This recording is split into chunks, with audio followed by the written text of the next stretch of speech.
નમસ્કાર, હરિઓમ. ગુરુકુળમાં વિદ્યાર્થીઓના જીવન વિકાસ તેમજ સર્વાંગી વિકાસ થાય છે.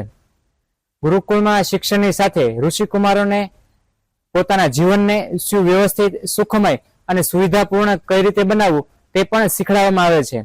ગુરુકુળમાં એવું તો ઋષિકુમારોને શિક્ષણ આપવામાં આવે છે કે જે પોતાના જીવનમાં કુશળતા, દક્ષતા અને ઉદારતાના ગુણો છે તે પ્રાપ્ત કરે છે. આ ઉપરાંત ગુરુકુળના ઋષિકુમારો સુખ અને દુઃખોના દ્વંદ્વમાં સમાનતાથી યુક્ત બને.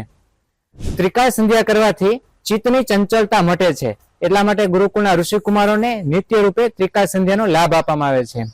ભગવાન નામ જપ કરવાથી ભગવાનમાં પ્રેમ, શ્રદ્ધા અને ભક્તિ વધે છે. એટલા માટે ગુરુકુળના ઋષિકુમારો એ નિત્ય રૂપે ભગવાન નામ જપ પણ કરે છે.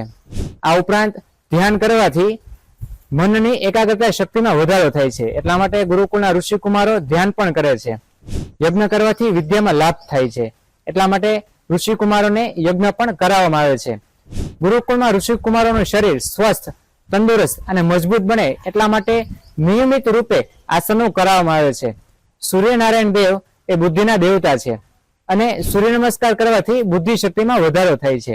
એટલા માટે ગુરુકુળના ઋષિકુમારોને નિત્ય રૂપે સૂર્ય નમસ્કારનો લાભ પણ આપવામાં આવે છે.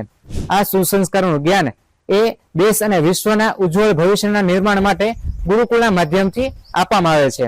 સૌરાષ્ટ્રનું આ એકમાત્ર ગુરુકુળ કે જ્યાં વિદ્યાર્થીઓના શિક્ષણની સાથે સાથે વિદ્યાર્થીઓના સંસ્કારો ઉપર પણ પૂરતું ફોકસ કરવામાં આવે છે. એટલે આપના બાળકના ઉત્તમ ઉજ્જવળ ભવિષ્યના નિર્માણ માટે તમે આજે જ સંપર્ક કરો સંત શ્રી આસારામજી ગુરુકુળ, રાજકોટ.